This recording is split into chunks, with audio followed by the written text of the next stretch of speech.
Welcome to another episode of The Brand Called You, a podcast and podcast show that brings you leadership lessons, knowledge, experience, and wisdom from thousands of successful individuals from around the world. I'm your host, Ashutosh Garg, and today I'm delighted to welcome a very senior, accomplished, and respected medical doctor from New York, USA, Dr. Vikas Malik. Vikas, welcome to the show. Yeah, thank you for having me, Ashutosh. Thank you. Vikas is the founder of Wonder Years, which is there to provide a simpler, more integrated approach to mental health. So, because before we come to Wonder Years, a few questions for you. You trained and practiced psychiatry in India before moving to the United States. What personal experiences shaped your commitment to mental health so early on? I'll tell you, I wish it was a straightforward, the movie type of answer where I saw Absolutely. something and suddenly something happened. It didn't really work out that way. I Yeah. come from a family of doctors. Hmm. So I thought becoming a doctor was the path. I became a doctor. That's the Mhm. first part. The second part was psychiatry. So I was sixth in the rank. I'm from Delhi, but I got medical school in Gujarat. And at that time, there was no national test over there. You just have to do well locally. I got a sixth rank and I wanted to become a surgeon like my dad. Mhm. Unfortunately, all the five positions before me took surgery, couldn't get it. And I didn't like a lot of other fields. I happened to have psychiatry left, to be honest. This was an exclusion thing. Got into it. But the good thing about Gujarat at that time was you got a month. And if you didn't really like it and somebody left the seat, you could switch over. Hmm. And I was there for a month, and the aha moment happened during that 1 month. Hmm. I really intuitively loved what I was doing for that month. In India, things are very busy. The number of patients you see is extremely high. Yeah. Within a month, I think I saw more patients than I saw in New York in 1 year's time. Hmm. And it was literally like love during that 1 month. I loved psychiatry and I've never looked back. Amazing. Amazing. And you have worked across different systems, different countries, behavioral health networks, hospitals, and private practice. What major turning point or points led you to establish Wonder Years? Good question. So, working in India, the one thing that I realized, accessibility was an issue. Mhm. So I got trained in early 2000s. Even at that time, the amount of, how do I say, exposure to mental health wasn't that high. Hmm. So, what if you looked at the outpatient departments, it was full. I mean, every day we would see hundreds of patients, not kidding you, hundreds of patients. Yeah. And then the inpatient units, the wards were completely full. The emergency rooms, or casualty as they would call it over there, were completely full. And then I moved over here, same thing. And then when I finished my residency over here, I joined a nonprofit. And the one thing I noticed, the same problem, nonprofit, the access is there, it's cheap, but there's a ton of problems.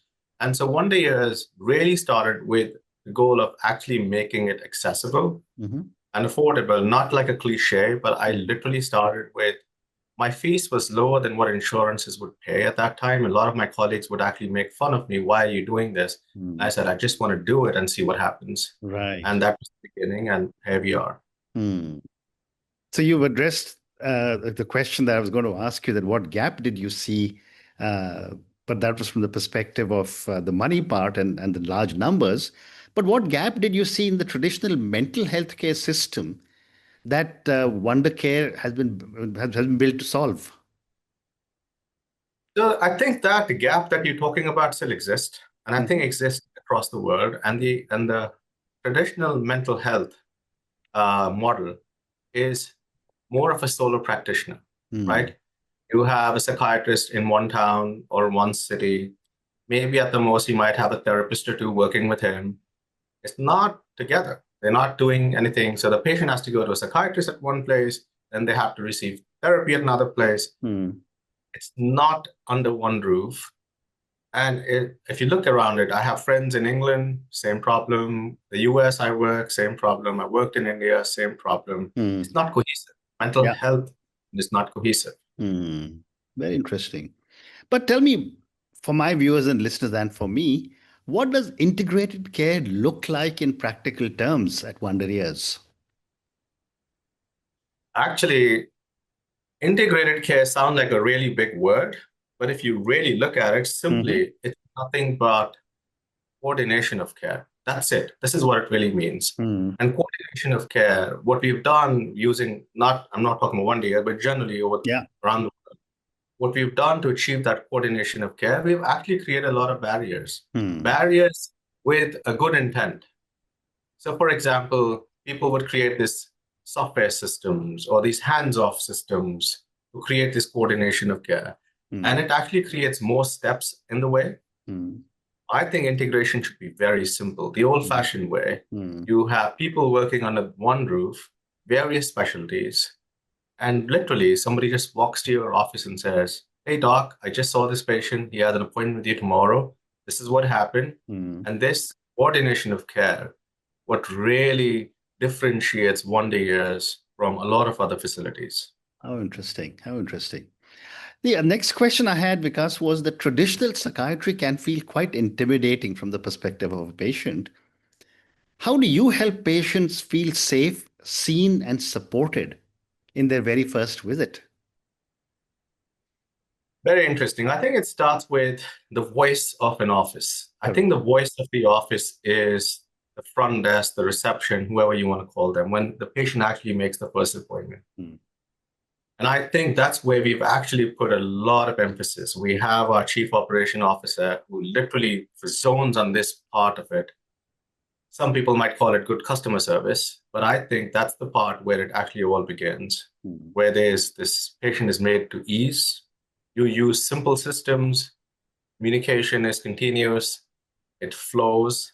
And then when the patient actually comes to your clinic or your office, Mm. they Mm. already know what to expect. Mm. I think the fact that a lot of patients, when they go to a psychiatrist office or a mental health care provider, they don't necessarily know what to expect. Mm. And that is, I think, one big reason why they're really intimidated.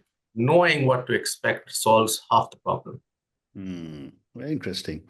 And what are some of the biggest misconceptions families have when they walk through your doors? And I'm going to write a loads of prescription for them. Yes, yes, that is true.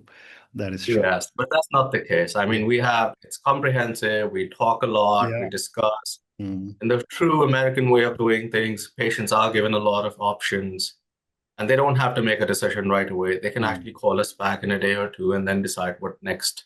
Mm. Okay. How do you design personalized treatment plans for diverse age groups under the same system? Um, I think one of the ways is you get expertise, so talent. So we do have a lot of people working with specific age groups. Like we have certain therapists who specialize with children. We have Mm. certain therapists who only work with adults, and Mm. so on and so forth. So I think Mm. the number one is you have specialists working for Mm. certain demographics. The second is the first point that I made to your previous question is giving them a lot of information. And I think the third point Mm. is at the end of all of it, when you do design a plan, you Mm. do tell the patient, this is an outpatient. This is not an emergency room. You don't have to make a decision right away. You can always call in and ask question. And so involvement of the patient in basically doing all of this Mm. makes it easier for me as well as for the patient. Mm. Well said. But tell me, Vikas, what barriers still exist in society around access to mental health care? And how does Wonder Years attempt to bridge this gap? I think I'll divide that into a few buckets. Number Hmm. one, let's see from the bucket of payment systems, Hmm. right? Depending on what part of the world you're in. If you're living in America, insurance systems. Yeah. I think one of the big problems is even though the insurance system was designed as a pool, a collected pool of money so Hmm. that care could be provided, but I think insurance systems have themselves become a big barrier. Yeah. Whether the doctor is in network with an insurance company or not, whether the insurance company is going to pay for it or not. I think that's barrier number one. Hmm. Barrier number two is the cost. Even if it's a private pay patient, how much are you going to be charging? So this would be the same bucket. The second bucket I would talk about is from the patient's perspective. Hmm. They have a lot of patients, when they come in, they have a lot of biases, Mm, right? All of us. And it doesn't really matter what's your educational status. mm, You have a lot of biases. And I think those biases need to be addressed during the first and the second appointment. mm, Um, the third bucket is the provider bucket, the doctor bucket. mm, And I think a lot of doctors, most of the patients, they first approach their primary care physician, their local family doctor, their doctor who lives on their street. And I think many of these physicians do not have exposure to mental health themselves have a lot of biases. right. I think collectively between the three buckets, Mm, it makes it very difficult for patients to access. Even if a psychiatrist is sitting down the street, it mm, becomes very difficult for them to actually go out mm. to that doctor and say, I need help. Correct, correct. But the other aspect of mental health is that, you know, different cultures react differently. For Mhm. example, in India or Indians, even now it's very difficult to accept mental health and the brain as another organ which can have a problem. My question is, how do cultural differences, especially for immigrant families, shape diagnostic and therapeutic work? It's a good question because I think a lot of immigrant families bring a lot of baggage, Correct. especially during their early years of transition to, say, the US or any other part of the world. Yeah. That baggage is exactly the what you described. Mm, If somebody's coming from India, let's, for example, say, they have a lot of somatic symptoms. What that means is even if I'm depressed, mm, my depression is going to present more like, oh, I have a headache, yeah. stomach ache, this and that. I think basically going down and understanding those cultural aspects, how those symptoms are presenting, and trying to communicate with those patients in their language, not necessarily meaning language, meaning Hindi, Punjabi, or Mm, Gujarati, mm. but literally meaning in the way they are thinking. Yes. I think that really helps. Hmm. Hmm. Very interesting. Because even now in India, the whole topic of mental health is still not openly discussed. I don't know if that's the case in the US. I mean, those barriers still exist over here. To be Hmm. honest, it's not like all hunky dory that, just because this is America. Yeah. People come in, they will tell me, do not put my child or my kid on medication, or Hmm. do not do this, or do not do that. I've Yeah. had patients who've actually told me, you psychiatrists are just there to make money and blah, blah, blah, all Yeah. of that. It Yes. happens over here as well. Yeah. I think what you really need to do is to really listen. And the next thing you need to do is tell the patient. I have the luxury because I'm in an outpatient setting, not an emergency setting. I have the luxury to actually tell the patient the fact that you're sitting in my office Hmm. means there's a problem. Nobody wants to see a psychiatrist. Let's be Correct. honest, Correct. right? And when that insight triggers, is that all right? Yes, maybe what he's saying is making sense. Hmm. Is when they start to become more open about the problems they're actually facing. Hmm. Very well said. Thank you. Uh, can you share a moment that affirmed for you that Wonder Year's model truly works? I think I can give you multiple moments, but I'm sure. but I'll tell you, I don't think it's a moment, but it's a realization. Hmm. I started this practice at the end of 2016. I still have majority of the patient that I saw in the late part of 2016 and the early part of 2017 Hmm. who still work with me. Hmm. Not necessarily just because of what I provide as a physician, Yeah. but I think over the years, as we have added more and more services, they come to appreciate Hmm. that real integrated approach that we talked about earlier, the coordination of care, the customer service, all of Hmm. that. Hmm. And I think it's the journey for me that has really affirmed what Wonder Years is offering other people. Very interesting. Um, Then my next question is, how is technology changing or supporting the work that you're doing? Number one, patient engagement. Simple things, right? Hmm. Let's take an example of a patient who has ADHD. Hmm. They have an attention problem, they get easily distracted, Yeah. they don't remember things, so on and so forth. Hmm. Well, patient engagement, whatever model you're using, whether you're using SMS or WhatsApp or whatever email, the system automatically sends multiple reminders. It Hmm. solves a problem for that particular group of patients of remembering to Hmm. see a patient, to see a doctor. Hmm. I think that's number one, patient engagement. I think number two, as the AI has started to come in, it has started to help physicians write their notes more quickly. And so you save a lot of time. You can Mm, actually spend a lot of time with eye contact with the patient. mm, Documentation is a big part of the American healthcare system, yeah. takes away a significant portion of our times. Mm, And number three, insurance system exists in America, which are super complicated. The correct. billing system is like super complicated. Mm, And I think what technology actually helps is resolve many of those issues at the back end, which would otherwise take, immense amount of time. mm. And how do you think mental health care will evolve over the next few years? And how is Wonder Years preparing for that future?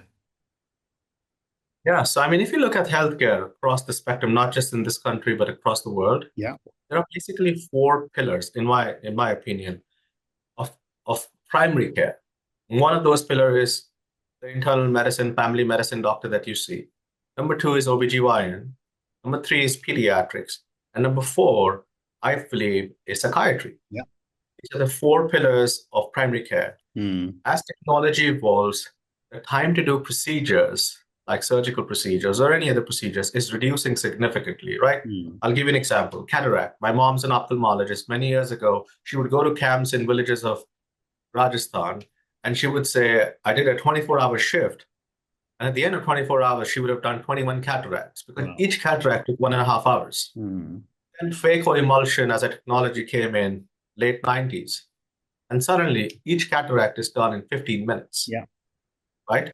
So what I'm really trying to say, in surgical fields, the Mm, time required for a procedure continues to reduce. So where's the patient going to be sitting most of their time or spending most of their time with? They'll be spending most of their time with all of these four places. mm, The way Wonder Years had designed an integrated approach within psychiatry, I think the future of healthcare, generally speaking, is an integrated approach between the four pillars. And that tabletop would be where procedures are going to be held, mm. where the time is going to get shorter and shorter. And this coordination of care, this orchestration of this is where the future lies. Absolutely. And I agree with you. Psychiatry is one of the four pillars. And therefore, my next question is, what are the next frontiers of innovation in the area of psychiatry that excite you the most? Rapid acting treatment options. Hmm. So most of our current medication, most of the treatment is either medication or therapy. Both therapy and medication take weeks, Mm, weeks for someone to actually even start to see a difference. mm, I think the next frontier is the rapid acting. And I'll give you two examples, mm, which are already there. And I think that's just going to evolve. Number one, in the treatment of depression, we have ketamine treatment. Ketamine mm. has existed for decades, but now it's being used for rapid acting treatment of depression. I mean, I've had patients who've received one IV or one intranasal as ketamine, and they've said, wow, it's been 20 years, I've been Mm, depressed, and I've been mm, feeling so well. So the mm, rapid act. mm. Second example is magnetic stimulation. It's not the same as electroshock Yeah. therapy or ECT. Mm, It's a different approach, but it's very rapid acting. And at this point in time, at least in the US, it has approval for depression, smoking cessation, obsessive compulsive disorders. And I think in the future, there's going to be many more diagnoses. mm, It's going to be mm. super rapid. Within a week or two, you'll find people doing really well for themselves. Amazing. I have time for two more questions for you, Vikas. How do you personally stay grounded and emotionally centered while working in such a demanding field? I'll take a laugh on it, but when I actually am done with my work, I go home. Yeah. I have developed this ability to detach myself. Mm, I have food with my kids and my wife, and then at the end of it, I do the dishes. mm, So one, number two, I love to exercise. So I'm up 5 in the morning, and so I do CrossFit every single day. And I think those are two things, maybe dishwashing and yeah. Yeah. CrossFitting, that Okay. keeps me sane. Fascinating, fascinating. And these are, I've often asked these from many, many medical professionals, but this is definitely a first for me, dishes and cross trainer. And my last question for you, Vikas, as you look back at this incredible journey, what has been the most unexpected lesson you have learned as a psychiatrist, as a founder, and as a human being? As a founder, I'll be very honest. When I first started, even though the intention was to make affordable and accessible, I really thought people are just going to keep come flocking around with this idea, and suddenly I'm going to change the world. Well, it's been an incredibly difficult journey. It's been very difficult to pass the message along and to convince people what I'm really trying to do. And I think it's a founder's dilemma everywhere, no matter what field it is. And yes, I've gained a lot of traction over the years, but that's been a very humbling experience that information doesn't change people. You have to really show your work, and then people start to change. And I think as a human being, that humbling experience has really grounded me. And it has made me realize there are so many other things to your human character that we really need to learn. And I've learned from multiple fields now, whether it's the field of marketing or advertising, commerce, and so on and so forth. So I think as a human being, what I've realized that I need to continue to learn every single day. Wow. And on that note, I just want to say, Vikas, what a fascinating conversation this has been with you. I've been associated with the world of medicine and for many, many years, and I'll tell you about that. But talking to you about this incredible subject of mental health, which is so, so critical and yet so ignored by patients or their families. And I don't know much about America, but from an Indian perspective, I do want to say that takes a lot of courage to be able to say, I am depressed or I need help. Even though I've often told many, many people that just, if you're willing to talk about your heart or if you're willing to talk about your lungs, your brain is just another organ. But people are not willing to talk. And thank you so much for covering and making this very sensitive subject so easy to understand. And you explained it so well for me, for my viewers and my listeners. Thank you again, and good luck to you. And thank you, Ashutosh. Thank you for listening to the Brand Called You videocast and podcast, a platform that brings you knowledge, experience, and wisdom of hundreds of successful individuals from around the world. Do visit our website www.tbcy.in to watch and listen to the stories of many more individuals. You can also follow us on YouTube, Facebook, Instagram, and Twitter. Just search for the Brand Called You.